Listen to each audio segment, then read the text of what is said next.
Unicole Unicron Friends unite. Business frequency, aliens in sight. Turn up the volume and settle in. Your mind will be blown. Let's begin. Welcome to Unicole Unicron and Friends. Today we have a special episode crossover with Camille for our beautiful princess disorder. Sit back and enjoy this episode. What for you, like, what is like a typical BPD reaction?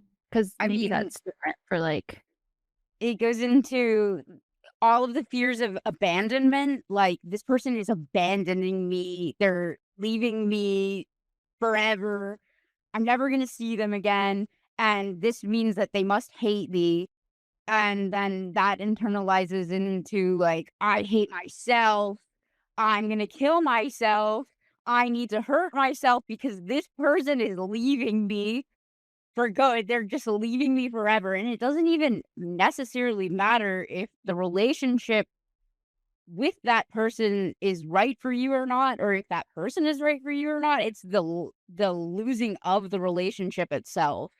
yeah, I found even like when a person is actually wrong for me that I get even more upset because I'm like, but you're supposed to like love Right. a lot. Like you're supposed to like you're still like we're not even supposed to be together and we were together. Like our love overcame these obstacles. Like I have like all kinds of ideas. Do you ever have like amnesia for what it feels like to be in pain? Like do you ever because like you're describing this and in part of my brain, which is crazy, is like, oh, I don't know what you're talking about, which is not true. Like I've been on the floor screaming and crying and like trying to kill my, you know what I mean? Like it's I don't know if it's just too painful, but like it's So easy. you I like feel like it's blocked it easy. out. I think I blocked it out, but Okay. I have it documented. That I know it's you've real. been through this sort of thing during a breakup. Well, yeah, because I think when you're in the middle of experiencing it, it's like, I've never felt like this before. I've been so sure I've never felt like this about anyone before. And then I can go through and like read old diary entries where I'm like, I need to kill myself because this person in high school wanted to break up with me. And it's like, what? When I was 12, this kid broke up with me. I dated him. We were just like summertime, like 12-year-old, like we rode bikes together and he broke up with me and I carved his name into my leg. Is it still there? Luckily, no, because his name was Andy, and I was gonna be walking around like some Toy Story, like, branding. So, yeah, I've been through it. This cartoon life. It was so painful, and, like, I mean, for me too, like, I feel like the pain is, like, really exacerbated when someone is, like, stable, and I feel Mhm. like they have, like, abandoned me to a life of chaos, and they're just gonna go about their, like, normal life and be able to live peacefully, and, like, it just doesn't feel fair. No, it's not fair, but also the them existing in your general presence to a certain extent feels not fair the entire time because it is like a constant reminder in your face that these people have lives like this. And I feel like it's in some ways more painful to continue the dynamic with a person like that because you're going to be getting more episodes where you're constantly being reminded, like, "Oh my god, it's not fair that these people have, like, easier lives than me." Yeah. Um, Being around, like, more generally unstable people tends to, like, feel better and, like, more stable in some ways because life is unfair in the same directions. Yeah, and you're not, like, shaming yourself for not being like someone else or, like, trying to live up Definitely. to an expectation. That's have you had, like, because I know they say a lot of times, like, girls with BPD will often end up with narcissists or people with BPD will often end up with narcissists. Have you ever dated a narcissist? I think I've dated 2 people that also had BPD or narcissistic tendencies. It's hard to, like, when you're actually interacting with the person in general, it's hard to tell. I have not dated, but been very, very close friends with one psycho or sociopath that was, like, a male that I was sleeping with and things like that, and it was very, like, abusive sort of dynamic, and I'm not sure if he was on the narcissistic spectrum as well. because a lot of them tend to have narcissism. Well, they all have narcissism. Yeah. But if that was like an overlying aspect of his personality, I'm not sure. Totally. I feel like I've only had I've had a lot more friendships with narcissists. Mm, And that's been definitely. way more my pattern because I think I need more in a relationship than a narcissist can give. And this is another thing I wanted to talk to you about. When I was in Sex and Love Addicts Anonymous, one I was in a pretty cool queer group, and some people of color were talking about how they would date white men specifically as a way of protecting themselves, in a culture that was racist, you know? And I was thinking about it in the context of mental health or, even just being a woman and being autistic or neurodivergent and using relationships to act as a safety net, act as a protector, act as a translator, act as so many different things. Do you feel, and we were talking last time about how, what does it mean to be boy crazy? And I was saying, well, usually it's from abuse as a kid. And you're like, well, that's not what happened to me. But I think another reason could be wanting to protect ourselves from the world and using this really normalized relationship, heteronormative Heteronormative, yeah. reality to cushion it. What do you think about that? I mean, I immediately started thinking about like why I stopped dating women. Like the abuse on the street got to be too much, and I realized like, oh, I'm just not going to do this anymore. It's not worth it. I don't necessarily feel like I have to, and in some ways that makes me feel like a really bad sort of queer person because like I have the choice and I know that tons of people just don't, but dating men is just safer and going out with men is just safer because I know that we're not going to get harassed on the street and we're not going to have people like coming up to dates and bothering us and not respecting like boundaries at all. Yeah, And it's just not worth it. totally. Yeah, I can assume That's that similar. also being true for, like, dating racially, like, if you can date a white person to a certain extent, then it it does normalize you in society, and you do have that protection. That makes a lot of sense. Yeah. I think I've put a lot of my needs onto romantic relationships. Yeah. I wasn't able to have a lot of friends because just I don't know, I just I haven't ever figured that out. And I have figured out how to entrap a man, and get his one-on-one, get his For a few one-on-one. months, and then, like Usually it's about a year and a half for me, and then wow. I mean, it's bad for the last 6 months, and I'll cling to stuff. I'll cling to a relationship. I don't think I've ever broken up with anyone. Not that I've been with for longer than a few months, because Mm, even if it's really bad, I think it's because I don't want to abandon them. Because mm, I'm like, that's the worst thing you could do to someone is abandon is them. abandon them. So I'm not gonna do that. But Mm. then I'm in really toxic. Do you fake break up with them? No. Oh, well, Yeah, like, were there cycles where no. you're like, "I'm leaving." No, I'll just be like, "You're evil." Oh, okay. Is how I do that one, whatever like, whatever soul you came from, I'll come up with some kind of, really dramatic, crazy, attack that'll be Mhm, really centered on something that they're sensitive about, and mhm, it's not good, but I also feel like it's kind of a gift to them, to see I'll spit truth sometimes, painful truth in those mhm. moments. And so I feel like maybe they will appreciate it, but I think it's, very nice. Depends on the tone and how those things are delivered, and usually, like, when they're coming from a hurt place outside of you, they're gonna be received with hurt rather than, like, as advice. Yeah, yeah.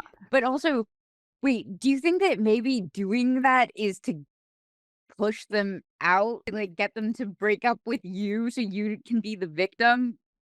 Probably. I mean, I think the whole thing is like a victim, right? I'm like, Yeah. "I'm subject to your evil ways, and you tricked me into this relationship, and how dare you, and, this isn't what I wanted, and you're not a good person," and then they break up with me. I'm like, Exactly. I left When again. when that happens, do you go to other people and say like, "Oh, they've left me," like, all of this stuff, or do you keep it, like, to yourself? Like, the episode. I mean, I broadcast them on YouTube.com. Okay. Yeah. I try to keep it away from, like, my family Mhm. because they don't really know how to deal with it. My sister has always been, like, pretty supportive, and she's got some, like, similar but way more balanced characteristics for whatever reason. She came out a little bit better than I did, Mhm. and but, yeah, there's something about, like, needing to share my pain 'cause it Mhm. it feels so great, it feels all-consuming, and it's almost, like, similar to, like, mania, where it's, like, you just have to, like, express the It pain. physically, like, is so overwhelming in the body that it has to come out in other ways, and I think other people, like, recognizing it is good.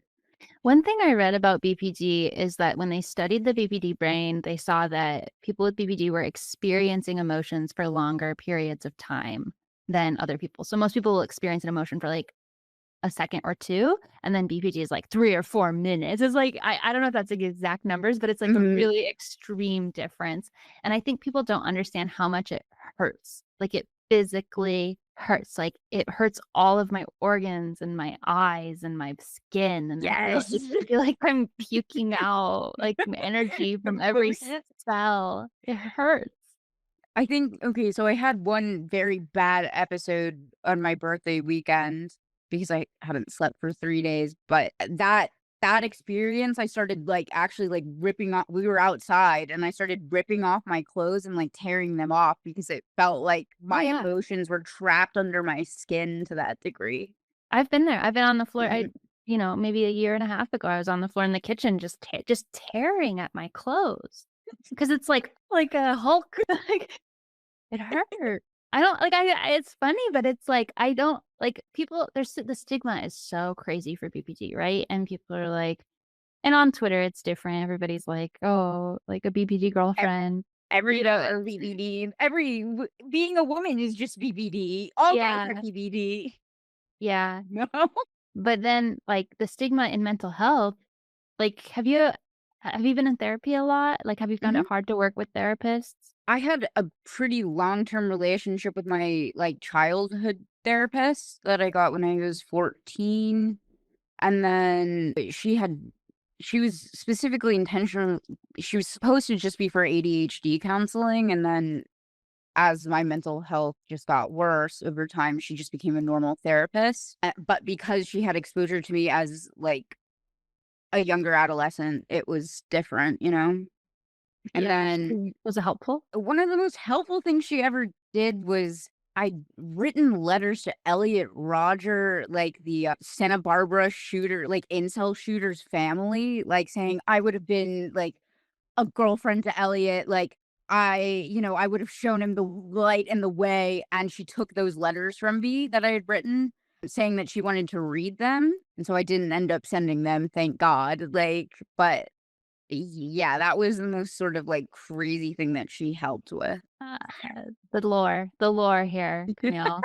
The lore. I am obsessed with the Perfect. lore. Okay, so I've seen you post about certain celebrities, like, and I'm the same way. Like, what Mhm. do you think drives like the fixation on public figures? On different like, in general with human beings? Like with you, be like With your me experience and maybe as a larger, yeah. Like, with me personally, the public figures that I'm obsessed with seem to be, like, incel adjacent, and I think that's because I sort of relate to the overall loneliness that they feel. I just always sort of felt connected to nerds, I guess. That's probably just the autism, but public figures in general, I mean, they are just sort of why do people develop what parasocial relationships? yeah. I really don't know because there's erotomania has been around for a long time since like I think it was like there was a king that had one stalker that experienced it, like, and she would take messages through the movements of the curtains. Okay. What's the Yeah, word? I don't know it.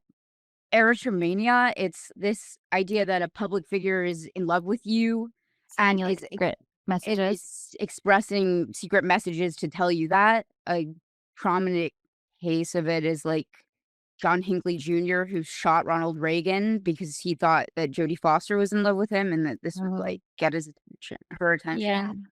Yeah. That's like I think that's the biggest example of it that it's been, I like, mean, I've documented. experienced it.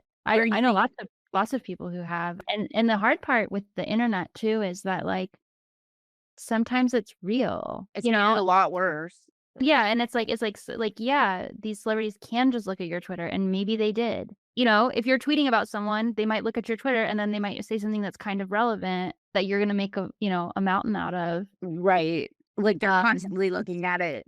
yeah, it's probably the amount to Mhm. which it's real. Wait, so you've experienced it before. With Was this with several Elon Musk? With Elon Musk, he was tweeting about things that I was posting. Like, I would post something and he would tweet about it. I would Mhm, post something, he would tweet, and it was, like, right around the time I was dreaming of him and, like, talking about it publicly, so I know that mhm. that was real, but, like, I don't know that he was, like, thinking about me any more than just, like, "Oh, I saw this tweet about Kafka, now I'm gonna talk about Kafka." Mhm. Oh, like, here's a brainwash spiral I'm randomly tweeting for some reason. And I don't like, know, like, he's a bad example as well for someone like that because he's It's online. that's he's online and also because that's sort of like what happened with him and Grimes as Well, I well. know, yeah, And, like, it's also true. he just loves autistic women, so it makes sense. Like, Yeah, he does. That's obvious. BPD and autistic women, same Yeah. thing. Shout out to our girl Amber Heard. I think she had his babies later, which I actually kind of think is like a power move as far as, like, having BPD and, like, not having to have a relationship in order to have a kid. Like, that was my situation as well. I really just wanted to have a baby with someone and not have to have it depend on my romantic relationship with them because those are so unstable. How could I Mhm. ever expect to plan 18 years into the future when I can't make it past a year and a half in any of my relationships? So I'm grateful I was able to do it that way. Do you do you wanna talk about your relationship with your child at all online Yeah. or okay. I mean, I just don't like to post his face. He's, like, entitled to his own life, and his own Privacy, yeah. privacy, but being a parent with neurodivergence and, like, extreme emotions, I think especially BPD, like, I can see how if I had had my kid earlier, I would be, like, using him for love. Like, I kind of Mhm. had that relationship with pets in the past where I would, like, if they didn't want to snuggle with me, I'd be like, "You're snuggling with me," where it's, like, not so bad if it's a dog, but it's, like, pretty fucked up if it's your kid, and I'm so glad because I've done, like, so much healing, I can give him his autonomy and not put my emotions onto how he treats me. Like, he definitely sometimes prefers his dad, like, he'll run into his dad's arms and, like, he'll be so happy to see his dad, and when he sees me, he's like, "Oh, yeah, hey." Which I think is a normal thing with, like, Mhm. moms and dads, and it definitely triggers something, I'm just like, "You don't love me, like, I'm your mom," and it's just so funny But you're 'cause more constantly around him as well. yeah, I think it's more just, like, that idea, like, he sees me as part of his body, it's like he's barely starting to differentiate himself, and also, like, I'm not as fun as his dad, like, his dad's throwing him around and, like, they roughhouse, it's like play oriented, whereas Mhm. his relationship with me is more, like, thought oriented and, like, love oriented, so it's not as, like, exciting and fun, but Right. it definitely That triggers a little hurts. bit. Yeah, it's like, "I'm fun." But it's cool because 'cause I've done so much work, I can recognize it, and I'm sure my BPD and my autism and everything is gonna have effect on him. Like, he's gonna be Mhm. like, "My mom was weird as heck." At least, as the very least. Oh, yeah, co-parenting just rules 'cause, like, I need to regulate my nervous system, and luckily we do 50-50, and it's almost too much time away from him, but Mhm. for the most part, it's really good for me. Mhm. Because you have that long break. Yeah, I have 24 hours to Oh. regulate, clean, shower, cook, and then I can be, like, full on with Mhm. him for the next 24. How much time did you need just sort of, like, by yourself as, like, a neurodivergent person before? Like, Like, all my time. you need all your time to be by yourself? Pretty much. I mean, I don't really socialize very much. You seem pretty social. Yeah, I mean, I do have like a lot of friends because I like interacting with people, and I think I'm also like very reliant on other human beings because outside of like mental health issues, I have like some physical ones that make me super tired all the time. And like, well, I just almost pass out sitting up today. So like these sort of things require being around other people a lot just to Yeah. have Keep an help. eye. Yeah. Mhm. And also my mom is super heavily involved in my life. And I think because she was very overbearing throughout it, I have just sort of looked for other people to regulate me in this way in Yeah. adulthood. That's good. I mean, I think that's like a good skill to feel comfortable having when you need that kind of help. Sort of, but then also it is burdening on other human beings, which I don't like because it's not like they've signed up for that caretaker role if they've become my friend, they don't know No, what they're that's signing up for. And this is sort of my next stage of like dating and in meeting new people is like I am introducing myself intentionally by saying like I have this host of issues, like it's all based around consent now, like, this is part of having me in your life at some point. 'Cause I Yeah. feel like I sprung it on people in the past, and they just didn't know. We're really lacking community, like this shouldn't even be a problem. Like your community should just be holding you, but we're all dealing with so much and like not everybody has enough support to support each other. Mhm, So I totally get that. And I'm the same way. I'm about to I don't know what's gonna happen, but I met this guy going back to boys. I met this yay! guy, and we had this, like, whirlwind kind of romance, but I was very much, like, on my guard because I don't wanna go through it again. Like, the pain is Mhm, so great, and I've been mostly celibate for, like, 4 years. Like, I got pregnant, I had, like, a few different encounters, but for the most part, I've just, like, have not been dealing with men because it's so destabilizing to me. mhm, And I wanna have men in my life. So I met this guy and it was, like, really, like, kind of like, "Oh, wow, we, like, really get along on all these things," and it was, like, we were able to talk, and it was, like, he was cute and blah, blah, blah. And I was like, "I'm overwhelmed. I'm not gonna talk to you for a month." So I put him on a okay. 1 month no contact while I, like, regulated my nervous system, and now we're going back like, I'm gonna talk to him again, and the whole thing that I'm, like, playing out in my head is, like, I have accommodation requests. I'm disabled, and I need Mhm, to be accommodated for in relationships. Like, I'm gonna spin out, I'm gonna be obsessive, I'm gonna not be able to break up with you, I'm gonna be able to, like, not feed myself for, like, a week at a time sometime. It's like there's all mhm, these things that are normal for me, but can really overwhelm someone. So I mhm. totally agree, like, I think having that awareness and, like, information and communication and accommodation requests. What are your accommodation requests when you hear someone in your Well, life? right now, I've just been sort of preemptively telling people that I will, like, experience psychosis at some point and that I do experience it, that I well, I mean, that's been the major one that I will tell people because I didn't with the last person because I just sort of forgot that it was because I mean, I'm around people that have it. Yeah, So I forget that it's not normal, and then he was subjected to that, and that was, like, super scary for him because he didn't know what was going on, and I was like, "Oh, sometimes you just are like this," and it's like, "No, actually, no." What else? I don't know because I'm trying not to have a, like, I'm going to be dating someone for 6 months thing. right. How do you It's feel just when you're not dating people? right now, very free.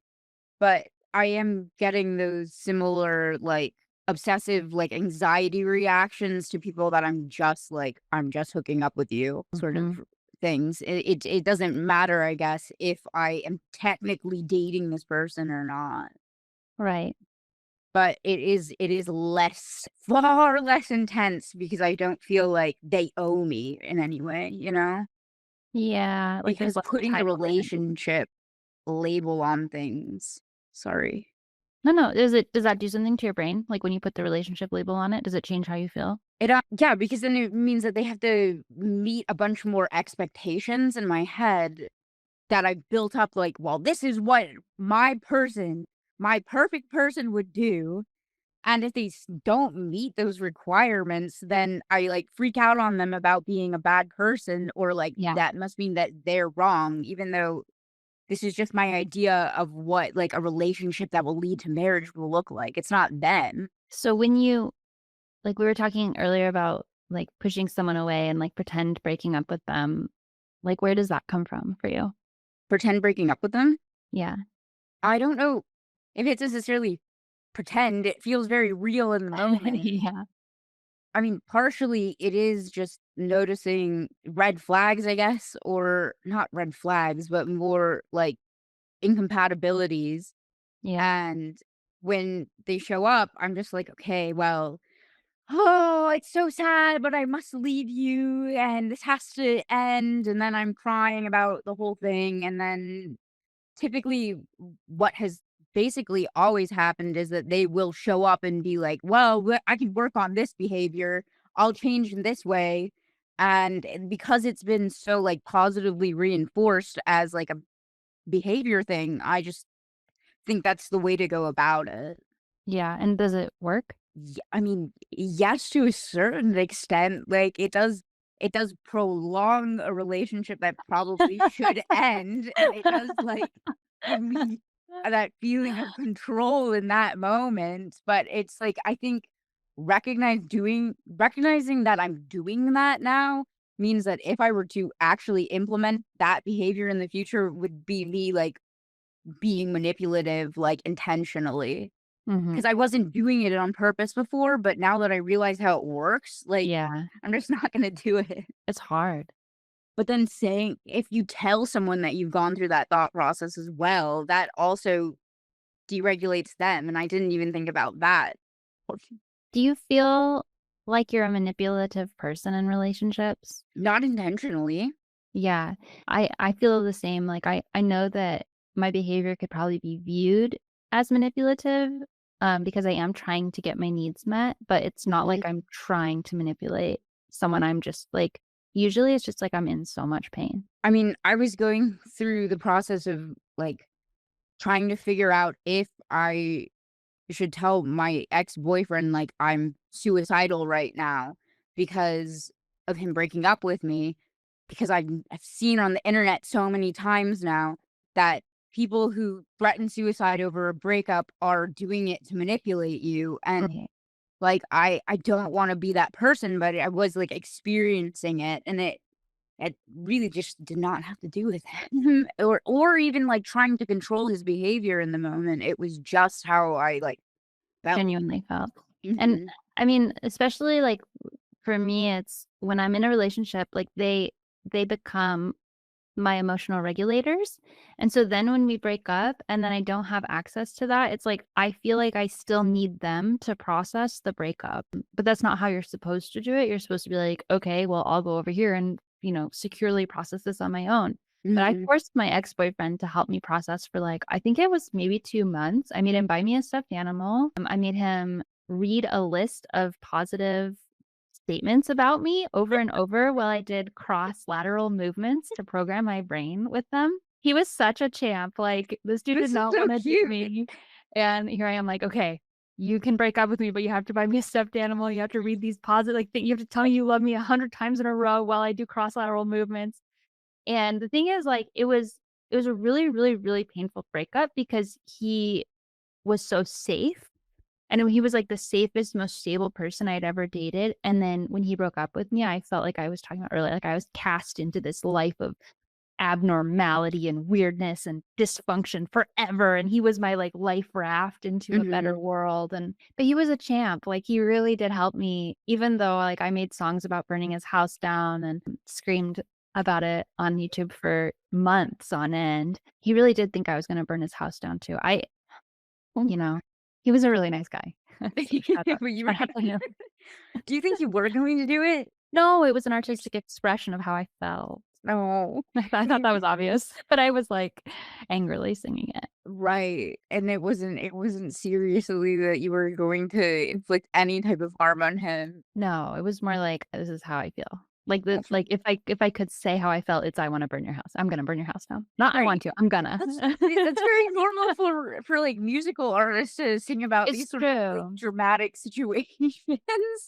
But I feel like you have to be like signed to a record label for it to get normalized as like this is just how people want to express themselves. I think a lot of times music is so lovesick and like so toxic and so dramatic. It's easy for someone like me to identify with it. And then I Hmm. think it's normal. And I'm like, yeah, well, this is in all the songs. Like, I love you. I'm going to stalk you. Like, that's just like Yes. in like, several pop songs. Like, what do you mean? I can't do that. But is that just because like celebrities are crazy? I don't know. Like I don't know. are they like more on the like lines than average human beings in terms of like general experience, like musicians and things like that?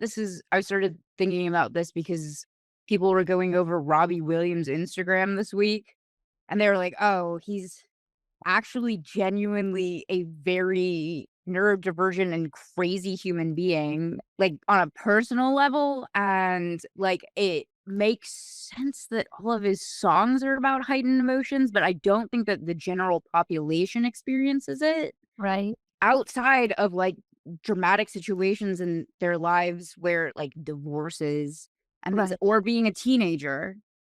Yeah. I think maybe, like, people like, most people experience, like we were talking about, like, just, like, a little blip of Hmm. emotions, and then the average person will not like, they'll glorify that feeling, that strong Hmm. feeling, and they'll project it, and they'll be like, "Oh, yeah, this song that Taylor Swift wrote about breaking up with someone, like, I resonate with because I felt that emotion, like, for a second." Whereas, Hmm. people like us are living in this all the time, and maybe the artists are neurodivergent or extreme people, or maybe it's just drama sells, it's, like, nice Hmm. to look at something and have it be more than life itself, greater than reality. I feel like most of them must be experiencing it on an intense level to feel compelled enough to actually get it outside of themselves, except for like you've got teams that write music as well. Yeah. But Taylor Swift specifically, like she's writing all this herself. I think she must have something going on that really is pushing her. She's just an aberrant human being in general. Yeah. Lana Del Rey, Lana Del Rey, also a good uh, example. like, she could not write all those songs from a neurotypical place. There's no way. But she has also very publicly had super intense relationships that are weird. Oh, yeah. Really, and, like and her relationships don't last long. All she No. wants is to be in a relationship. Just like, "We see you." Our heart goes out, beautiful princess. Beautiful princess disorder. Come on the pod, Lana. Seriously, we'd love to have you. Wait, do you still have the house in Georgia? Yeah, but hopefully not for long. She's in Florida right now. Oh, it's true. Yeah. Yeah, we could, invite her up. She's about to write the best country album of all time, I'm sure Oh of it. man, I'm excited for that. Me too. She's, like, got alligators on her couch, and she's really dedicated. But her art is her life, and her life is her art, so Mhm. it's really cool to see someone who uses art in such a prolific and deep way, and I think pretty much everyone with BPD, like, can listen to a Lana Del Rey song and be like, "Yep, that's how I feel." That's me.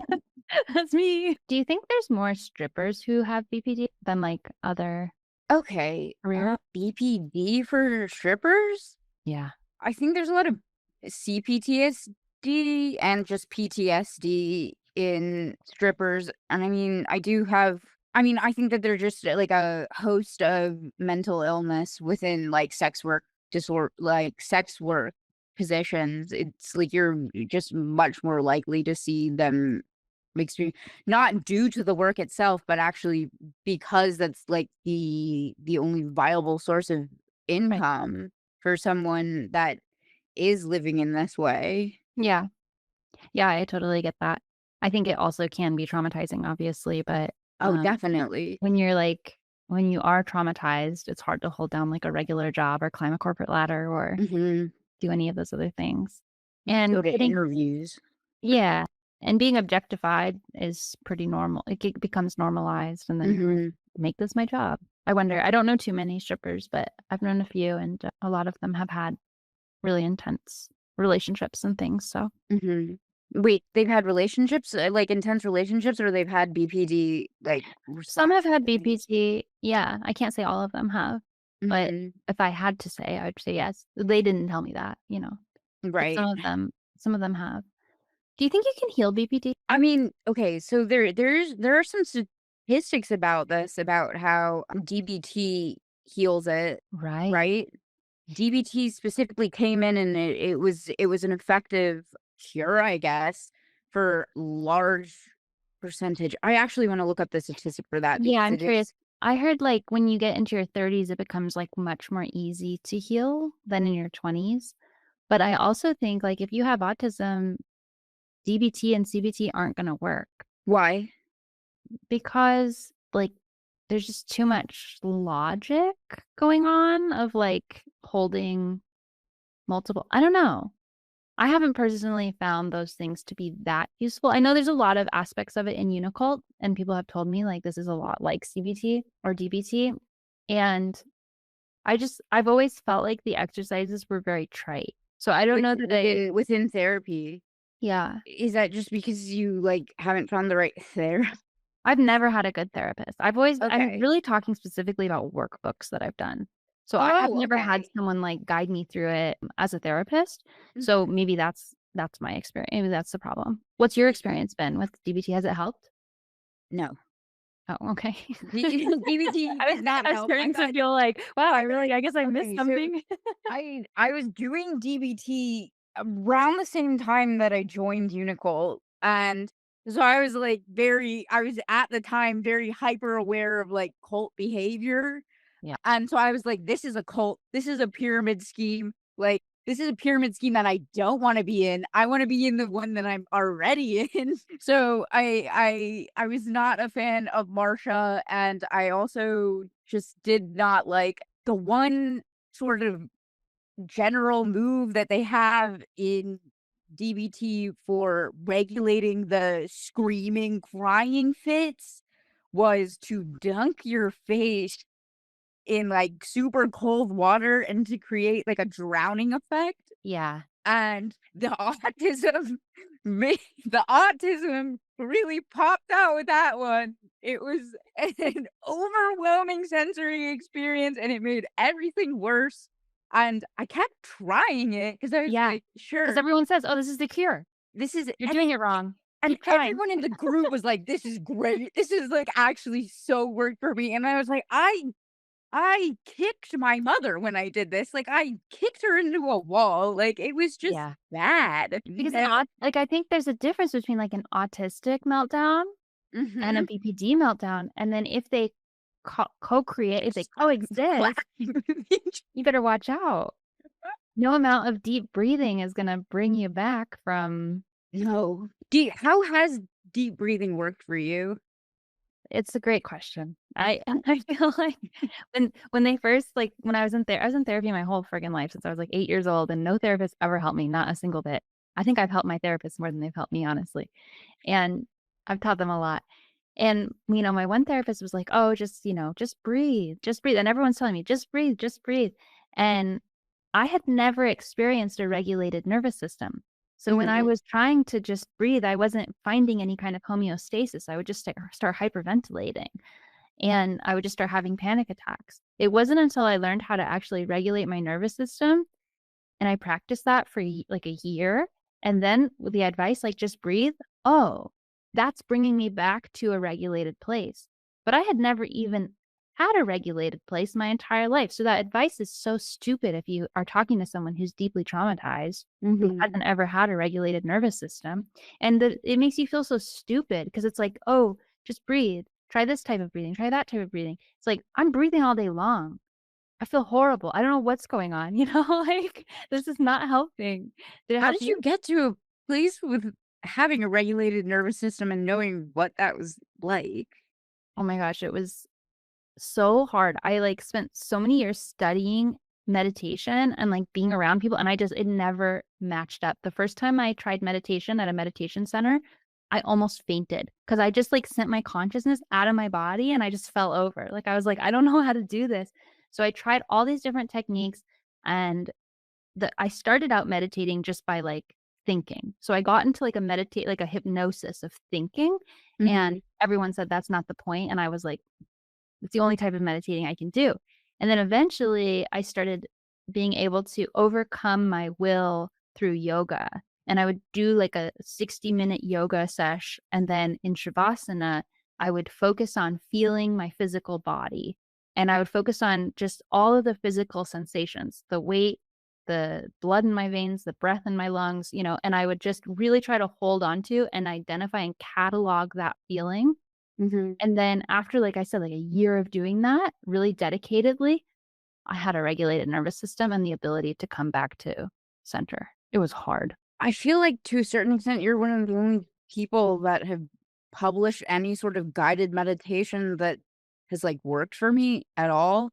And I think it might be because of the autism that there's, and also like you're more open about being spiritual than a lot of autistic people are going to be. Yeah. I think it's because it's one of your special interests, probably, right? Yeah. Like, yeah. So I think the way that you described, I think it was like doing a chakra thing, your chakra course. That was because it was describing the different places in the body and where to pay attention to, and like I I have that thing, forgetting the word for it now, where you don't like see things in your mind.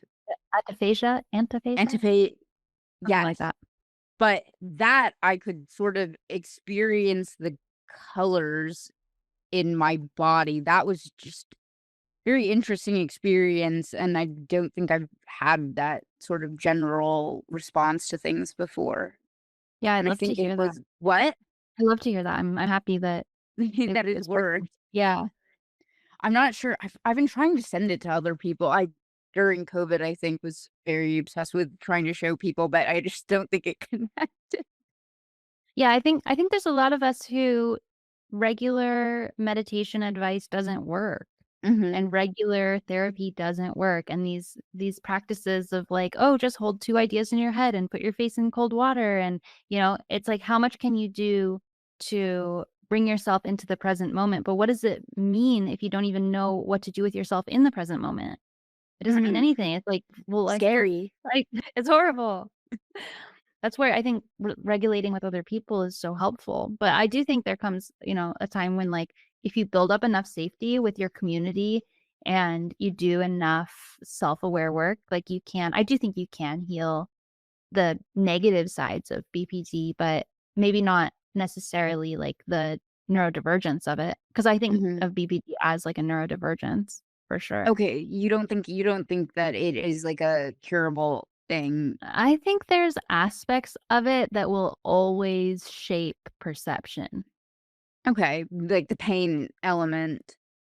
Yeah, I don't know. For me, like, I think the pain has decreased a lot. Like, my journey has been really hard, and I thought I was gonna end up with someone who would, like, coddle me and be, like, really nice and, like, care for me and, like, take care of all my needs, and somehow I ended up manifesting the opposite of, like, Mhm. someone with narcissistic traits who's, like, really mean, who just says, like, mean things to me all day, every day, like, tells me, like, horrible stuff, and the thing is that it actually healed me. Weirdly enough, because, like, I would normally have such a painful reaction to something like that, that it would, like, make me cry and fall on the floor, and I'd be like, Mhm. "How could you say such a mean thing to me?" But it's like, he's lobbed them at me so constantly and so consistently over so many years now that I'm just kind of like, I don't feel the pain anymore, and I'm just like, "Oh, yeah, like, that's you, that's not me." Like, I could actually see that differentiation You of, can like, see the that's you, that's not me, and every time something does trigger me, I go into it, I do my shadow work, I sit with the feeling, I integrate it. So it's actually been a really big blessing because it's like just a constant trigger to the point where like I don't feel like I can be triggered at all anymore. I'm probably wrong. I could probably be triggered really severely, but my hubris says I'll never be triggered again. if it comes from a different person, do you think that would change it?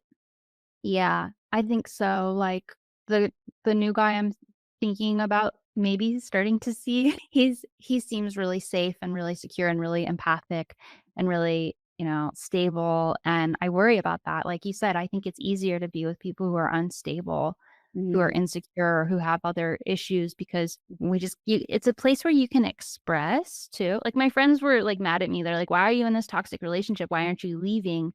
And I was like, "Because this is the only place the toxic part of myself can express. Mhm. Otherwise, 100%. that part of me gets repressed." But having come from a bunch of toxic relationships and then dating someone who was not toxic in most ways. There's some ways, of course, but in most ways was not abusive. I think I'm sorry, I'm not sure where I'm going with this train of thought. I was going somewhere earlier today with it. Having experience, oh, yes, being able to see instead of like having reactionary responses to someone like abusing me, I was able to like pull out of myself and recognize where the bad behaviors were actually happening, like, Yeah. on my own, like, where I was being, like, not nice as, like, a Mhm. person in general, but I'm definitely Because you had to take more responsibility because he was more stable? Do you mean right, he was nice, he was a nice person, he wanted to be nice to me, and Mhm. the other ones didn't necessarily wanna be they wanted to get something from me, and because they wanted to get something from me, I was able to behave abusively myself, Mm. and I sort of enjoyed that dynamic. Yeah, for sure, I enjoyed being able to, like, mutually abuse, I think. Yeah, me too. We a vibe. There's something to it, like, it's a part of ourselves, and it's like that part really wants to express, and it's not healthy necessarily, but, neither is repressing it and pretending like it doesn't exist. Because then it'll come out. I used to, like, white out, like, people say blackout, but I would white out and then, like, violently, like, physically attack people. Oh, you would be, like, moving when you would did this. Yeah, I would, if I was repressing too much, because Mhm. I was like, "I'm a good person," and, like, even, like, early Unicult is all about, like, "I'm a good person," like, "I love, like, kindness, love, and understanding," and it was just, like, so much spiritual bypassing, trying to get over this, like, dark demon inside of me, and Yes. then I would repress it, and then, like, something would trigger me, and I'd be like and then I would just go crazy, and I'd destroy the whole room, I'd say crazy things to people, try to tell myself do crazy stuff. And so that is, like, so unintegrated, that Okay. behavior. It's like it's not like that was just because I was repressing it. And then I think then having toxic relationships where I could play it out and be honest about it, that was healing in its own way. And then now it's like I'm able to integrate it in ways that aren't so toxic. Pretty cool. Well, maybe not for my exes. Not for your exes, no. No, it's cool that you're here now, though. It's a miracle that we're both alive. Shout out to that. We are miracle beautiful princesses. I did one thing this week that I thought was, like, something that I didn't think to do before and was really good for the BPD side of myself was I listed out every single relationship that I've ever been in and what they did to me, Yes. and then I completely left out any of the things that I did to them and just, like, got to sit with, like, feeling like, "Oh, yeah, I was definitely the victim in all of these things," Yeah. and because I've always, like, tried to be fair Yeah. on situations while I'm experiencing them, if it is, like, abusive, I will try to be, like, very objectively fair, and I Mhm. think that was not good for me in some sense. I needed to actually process Validate. the hurt that they did to me, and so listing every single one out was awesome, and I would recommend it to anyone that's It's going really through. powerful. I had a similar experience where I listed out all of my relationships and just basically everyone I'd ever even hooked up with. Like, I just, like, Mhm. put it all on Yep. a spreadsheet and Sweet. then thought about, like, the patterns just emerged. Mhm. I was like, "Oh, I am doing the same thing over and over and over." Oh, so you were looking for, like, what you were doing wrong. I can't remember exactly, but I was, like, looking for my role in things. So it was, like, the opposite of that, Right. but I think what you described is really powerful too, but when I realized my role in all of these things, I realized, wow, I'm actually making people play out a sick game with me. Mhm. Like, I'm actually in way more control than I'm giving myself credit for, because how else would I be able to manifest the exact same situation where I'm victimized and broken up with over and over and over and over again when I did nothing wrong? You know, like, I take responsibility for manifesting that at the very least. I feel like I've always taken too much accountability. Yeah. That's like sort of been my problem is like taking over accountability. Like the boyfriend that I had during DBT, I went to DBT while he was like actively abusing me, and I found while I was there that a lot of girls were in the same situation. They were like under like active like physical abuse from their Yeah. partners, and them going to therapy there was them taking accountability for things that like maybe the They probably shouldn't have. well, I mean, yeah, there are definitely behavior patterns from BPD in general that had existed for them before, which is why they were ending up in abusive relationships, Right. but and why they were attracted to abusive men in general, but the taking the accountability too much for situations has been my problem. So I think in general, listing out everything is a great idea. Absolutely. When I started studying the I Am Saint Germain Violet Flame studies, Mhm. their advice for any kind of discordant energy is to simply do the violet flame, like meditate on the violet flame consuming your body and your life and the situation, and that it'll change. And someone literally comes to them and they're like, "I'm in an abusive marriage. Like, what should I do?" And they're like, "Do the violet flame." And I just thought it was so insane, you know. And I was in a very abusive relationship at the time, and I did the violet flame every day. And after like 2 months, it was over. He was gone. I never saw him again. Mhm. And I kind of feel like it was real. Like, the whole time I was like, "This is BS." Like, you can't just imagine a color and then it'll like heal your relationship problems. But then it kind of did for me. So it's interesting. Was it just that he finally left? It escalated. I guess it's a little more nuanced. So their teachings also tell you that you have to work on internalizing your own internal, you have to work on your own internal harmony. Mhm. And if you have internalized harmony, your entire world will also have harmony. So I used to have with this person, like, I was very toxic, very violent, participating. This was like where I fully participated in, you know, we would physically fight on the lawn. Like, it was Oh, it I was I know what really, you're it was talking about. really I know what fun. you're talking about, yes. It was almost like sibling energy, you know, where we just like went at each other. And then I was like, I can't do this anymore. So I started practicing this process of meditating and internalized harmony. And then what happened is he got more and more and more violent because he was like, Mhm. "Why aren't you participating?" He was trying to instigate me. He was trying to Yes. get me to be part of it again because he didn't want to take all the energy himself, you know? So he Right. got crazier and crazier and crazier to the point that he had a violent episode where he knocked down all the bookcases in my house and smashed all my plants, held me down. He drew all over my face with marker. And eventually I like tricked him kind of to go outside and I booked it. I just ran through the streets with like marker on my face and no shoes. And I made it to like a Starbucks and I was like, "Can I use a phone?" And everyone's looking at me like I was completely insane because I had marker all over my face and no shoes. But eventually I was able to like go to my family's and I just never saw him again after that. And it was like and I didn't freak out and I didn't participate, and I think there really is something to that. Like, a lot of the chaos we create is coming from our own disorganized energy, our own discordant energy from inside. So it does kind of work. I don't know that I would recommend it. I think you should just leave a toxic situation, but when you're in them, sometimes it's hard to. Sometimes it's Mhm. impossible to. Because you're living with them or something like that. But Yeah, and you're addicted to it. You know, mhm. it feels like home if you're used to it. It feels like there's that part of you that gets to act out and feel justified in acting Yes, out. feeling justified is where I think I've sort of been the worst is when I felt justified in it. Wow, boys.